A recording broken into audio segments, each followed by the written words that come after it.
început, în dimineața aceasta, am fost chemat prin frații noștri să binecuvântăm și să slăvim pe Domnul. Amin. Amin. Așa făcea Neemia, așa făcea Ezra, așa făcea poporul.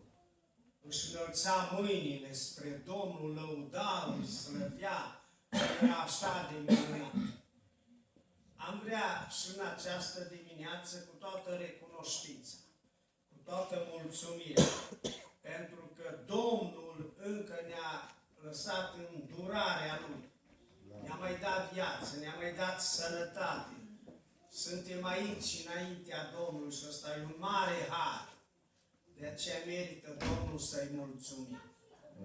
Vreau să citesc un cuvânt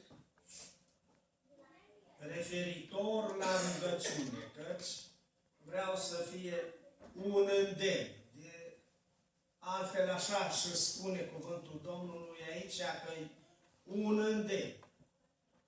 Dar un îndemn care să fie un lucru bun și bine primit înaintea lui Dumnezeu. Am vrea ca ceea ce facem noi să fie astăzi aici un lucru bun. Știți? E așa de bine când faci un lucru bun, așa. Cineva spunea, un lucru bun nu te întreabă nimeni în cât timp l-ai făcut. Vorbeam aseară împreună cu soția, cu unul din copiii noștri, cu cel mai mic, care lucrează la o întreprindere din Madrid și spunea așa, mi-am schimbat locul de muncă și încă nu s-a obișnuit și mă duc așa mai încet, căci deja lucrez altceva. Și a trebuit să-i spun, un lucru bun, nimeni nu te întreabă în cât timp l-ai făcut. Să faci un lucru bun. Noi vrem să facem un lucru de calitate, un lucru bun, înaintea lui Dumnezeu și în dimineața aceasta. Și veți auzi care este acest lucru bun, din ceea ce voi citi din 1 Timotei, capitolul 2, un lucru bun și bine primit înaintea lui Dumnezeu. Haideți să ne ridicăm pe picioare și voi citi aceste câteva cuvinte, apoi vom la loc și voi vorbi ceva din cuvintele acestea.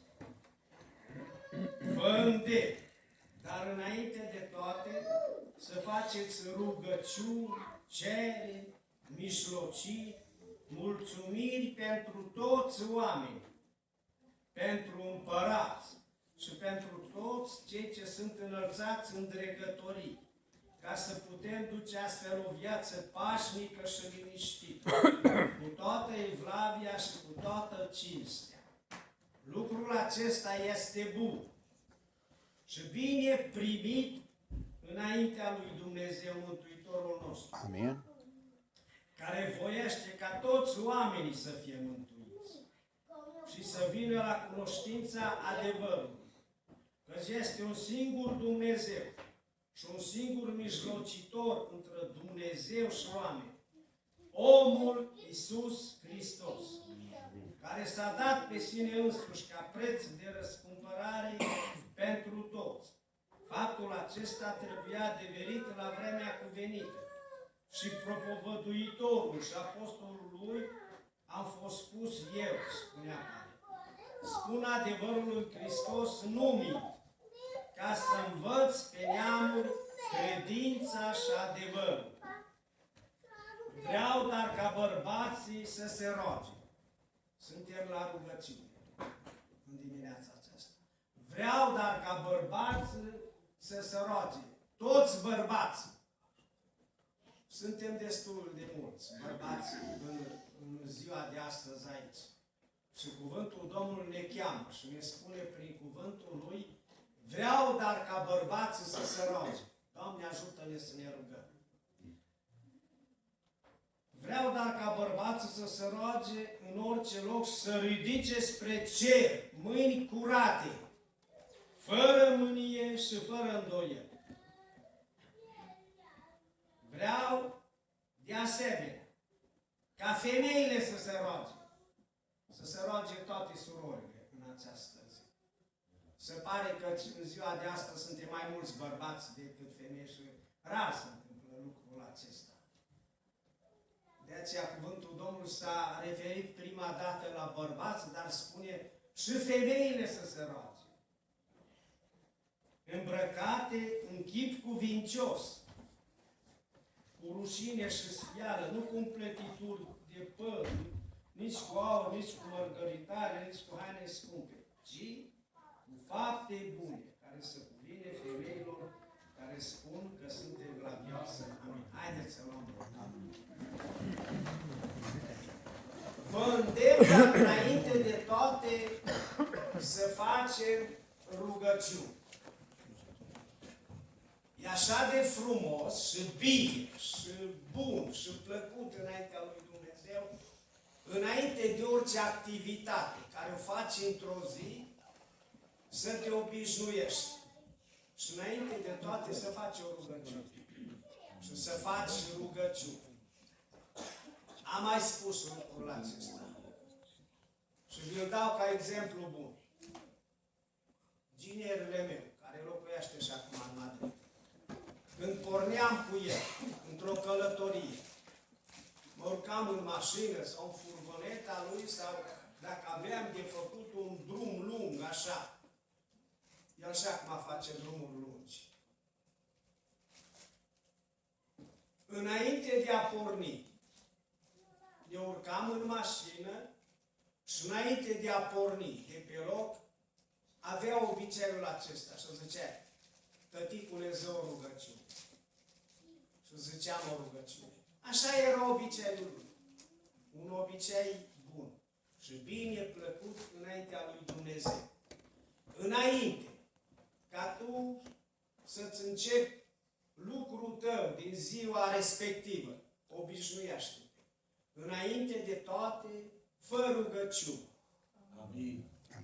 Înainte de orice activitate din biserică, înainte de propovăduirea cuvântului, de alte lucruri care se fac aici, înainte de toate, vă îndemn să faceți rugăciune.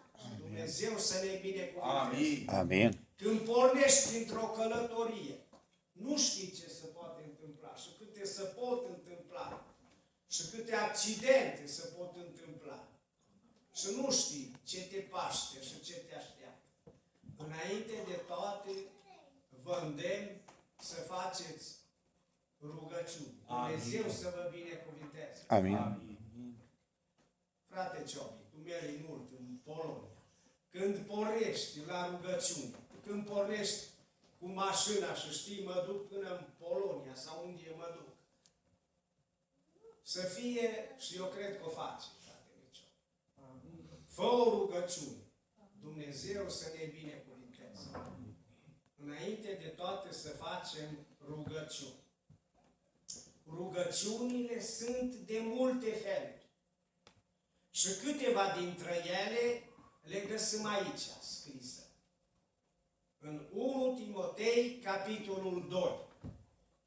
Ele pot să fie cereri, o rugăciune de cerere atunci când cerem ceva de la Dumnezeu. Apoi, pot să fie mijlociri. Știți ce înseamnă mijlociri?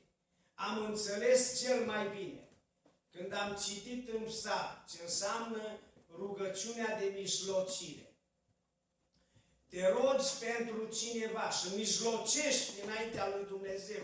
Insisti înaintea lui Dumnezeu pentru cineva sau pentru o cauză sau pentru mai mulți.